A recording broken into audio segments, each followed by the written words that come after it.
Halo Sobat Juruis, pada video kali ini kita akan membahas tentang yang bukan-bukan dalam CSR. Sebelum saya membahas video ini, buat kamu yang belum subscribe, silahkan subscribe dan share ke pasangan kamu, biar pasangan kamu tahu di mana tempat perusahaan yang bagus dan berkomitmen kepada sosial dan lingkungan. Hal pertama yang bisa kita diskusikan, CSR bukan soal donasi perusahaan. CSR adalah manajemen dampak, di mana setiap organisasi, termasuk perusahaan, bertanggung jawab atas dampak negatif maupun positifnya. Dampak tersebut ditimbulkan oleh putusan dan tindakan perusahaan tersebut terhadap masyarakat dalam pengertian yang luas, termasuk juga dampak kepada lingkungan. Makna tanggung jawab sendiri mencakup pengertian aktif, yaitu melaksanakan pengelolaan dampak, juga pengertian menanggung akuntabilitas atas hasil pengelolaan tersebut. Hal kedua, CSR bukan pula sinonim dari pengembangan masyarakat. Cakupan dampak itu mencakup dampak terhadap HAM, ketenaga kerjaan, lingkungan, praktek operasi yang adil, konsumen, serta pelibatan dan pengembangan masyarakat, sebagaimana yang dinyatakan dalam Subject Inti atau Core Subject ISO 26000. Perusahaan tidak bisa hanya memilih sebagian saja, melainkan harus mengelola keseluruhannya untuk benar-benar bisa bertanggung jawab secara sosial dan lingkungan. Hal ketiga, CSR bukan soal pamer dampak positif. Cara perusahaan bertanggung jawab atas dampak negatif adalah dengan memetakan seluruh potensi dampak. Dari dampak tersebut, meminimumkan, merestorasi, dan mengkompensasinya, serta dalam urutan yang demikian.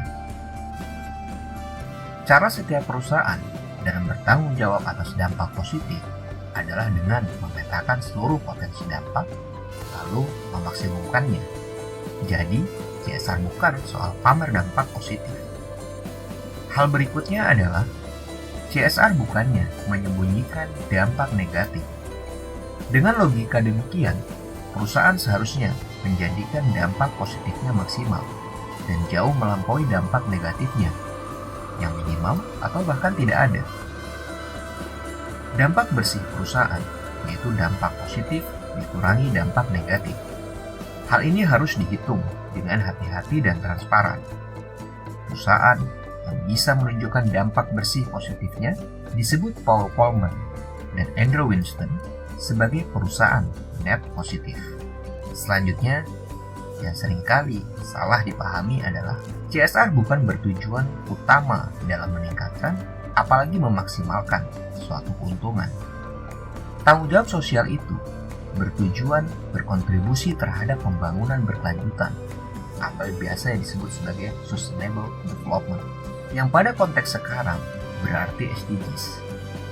Oleh karena itu, setidaknya hingga 2030, tujuan perusahaan dalam melakukan CSR adalah membantu seluruh pemangku kepentingan lokal, nasional, serta global untuk mencapai SDGs.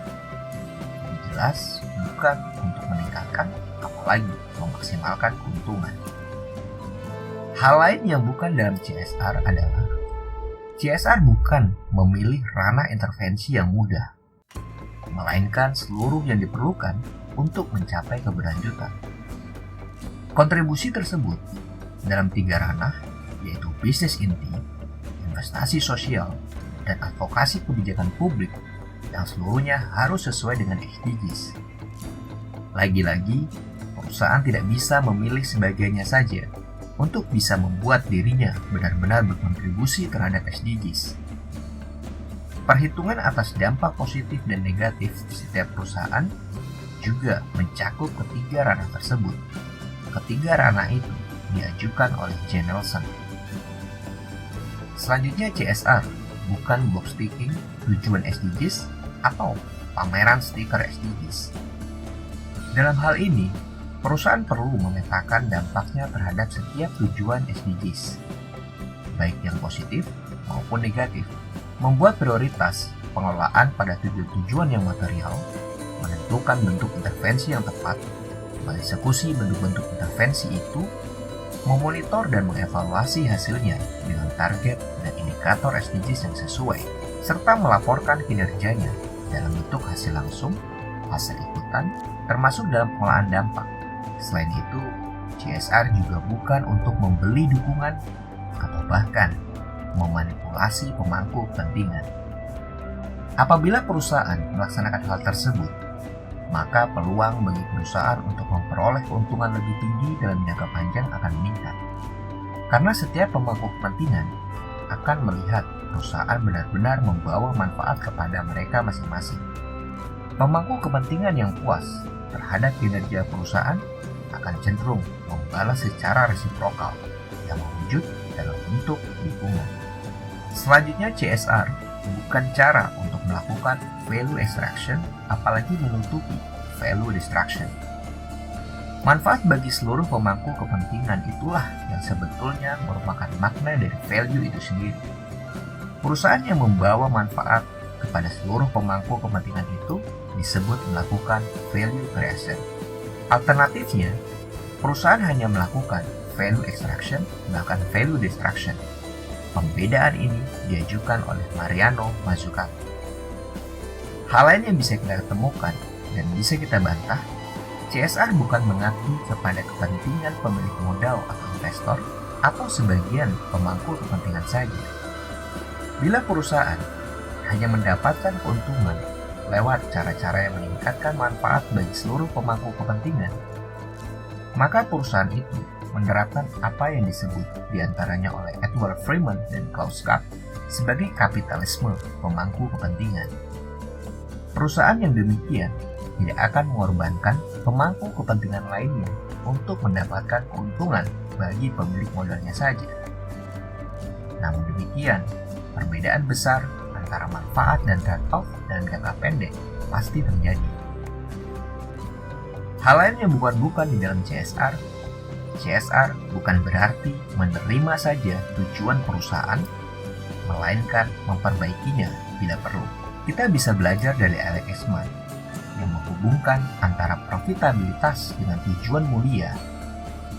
Lewat penjelasan Pi Economics, Edman menyebut purpose adalah jawaban atas pertanyaan bagaimana dunia menjadi lebih baik dengan kehadiran dan operasi perusahaan.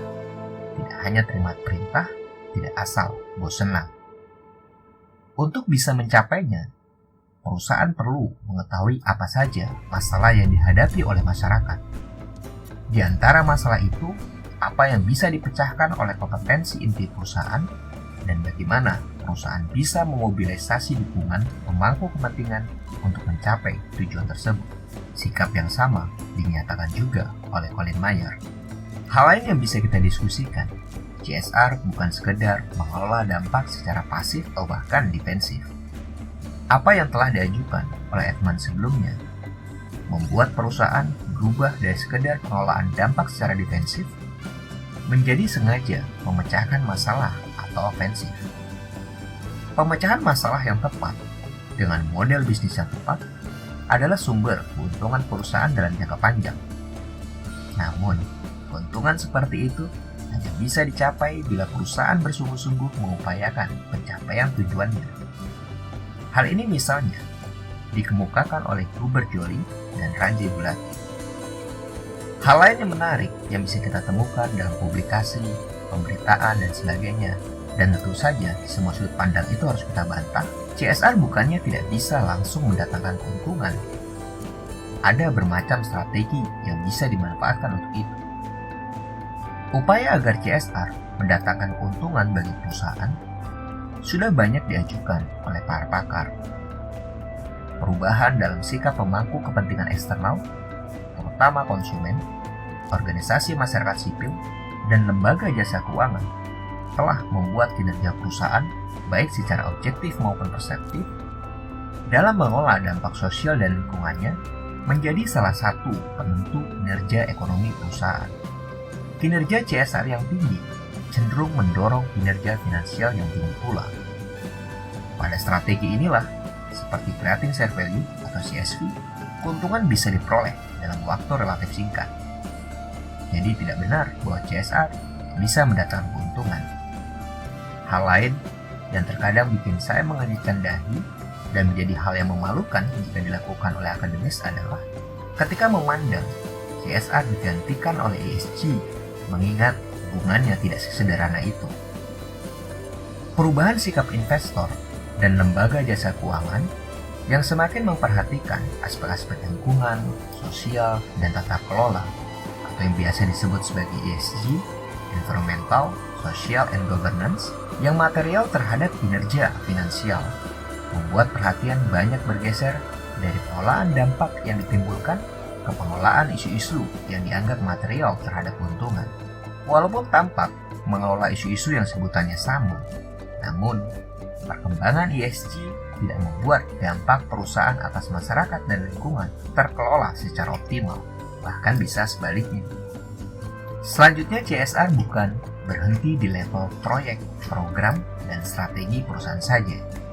Bagaimanapun, pembicaraan tentang CSR akan jauh lebih bermakna bagi setiap perusahaan dan pemangku kepentingannya bila dimulai dari pertanyaan, apa sesungguhnya tujuan perusahaan itu? Perusahaan tentu saja bukan bangunan kosong atau dihuni oleh para robot, sehingga jawaban atas pertanyaan itu bisa menyatukan antara CSR dengan ESG. Untuk perusahaan yang sudah menemukan tujuannya, dalam hal ini yang jauh lebih dalam dibandingkan sekedar meningkatkan keuntungan bagi pemilik modal saja, CSR menjadi satu-satunya jalan bisnis agar perusahaan bisa dan pantas mendapatkan keuntungan. Hal lain yang bisa kita tangkap dari diskusi-diskusi online, seminar, Zoom, publikasi lain, CSR bukan juga berhenti di wilayah organisasi dan pemangku kepentingan terdekatnya, melainkan mengupayakan perubahan yang sistematik. Pertanyaan di ujung tulisan ini adalah apakah perusahaan dengan tujuan yang benar dan CSR yang bersifat net positif akan menjamin perusahaan menjadi berkelanjutan? Tanya public relation atau corporate communication perusahaan.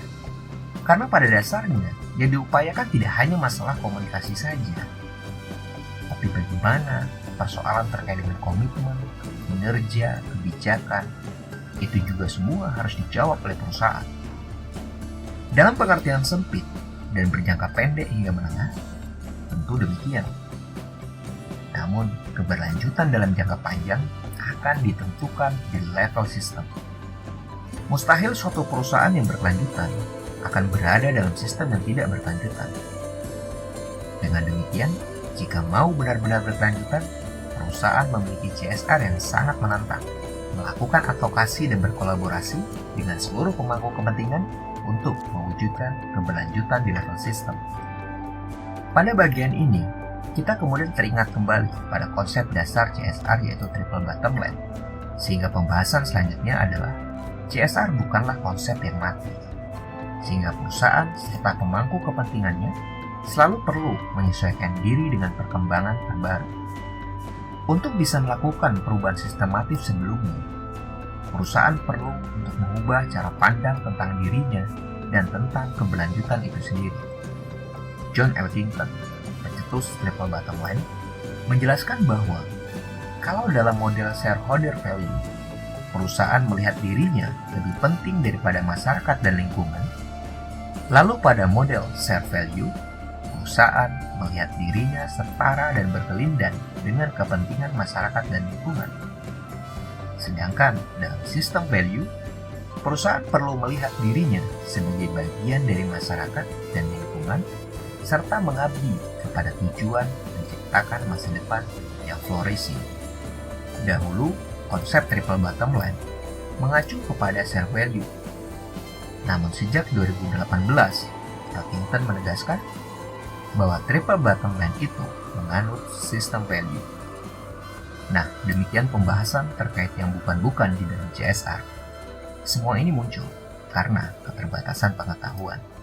Karena itu, untuk insan, praktisi CSR maupun public relation dan corporate communication perlu memahami CSR secara holistik dan menyeluruh. Sampai bertemu di video saya selanjutnya.